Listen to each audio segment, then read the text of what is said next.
Welcome back to my channel. ఈ video వచ్చేసి మనం ఒక పాలిథిన్ కవర్తో ఫ్లవర్ చేస్తామండి. చాలా సింపుల్గా ఈజీగా మనం చేసుకోవచ్చు. సో మనం ముందుగా ఒక పాలిథిన్ కవర్ తీసుకొని పైన అడ్జస్ట్ అండ్ కింద మంచిగా కట్ చేసుకోవాలి.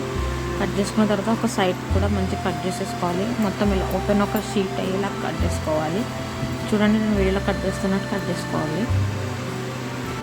నేను వీడియోలో చూపిస్తున్నట్టు కట్ చేసుకున్నాక అలా ఫింగర్ పెట్టి అలా రౌండ్గా తీసుకొని కింద పట్టుకొని అలా పైన కట్ చేయాలి. సేమ్ ఇలా దాన్ని మళ్ళీ ఇంకొక ప్లేస్లో పెట్టి చూపిస్తాం చూడండి.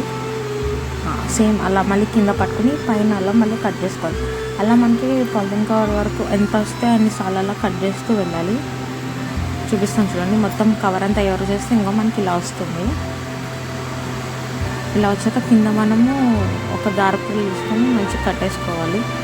రబ్బర్ బ్యాండ్ అయినా పెట్టుకోవచ్చు మనం కావాలంటే. మంచిగా దారం చుట్టేసినాక లాస్ట్లో ముళ్ళు వేసుకొని కట్ చేసేసుకొని ఫ్లవర్ని ఒకసారి మళ్ళీ ఫోల్డ్ చేసినట్టు పట్టుకొని మనకి సైడ్ ఎడ్జెస్ ఉంటాయి కదండి, అవి మంచిగా కట్ చేసుకుంటే చాలా బాగుంటుంది.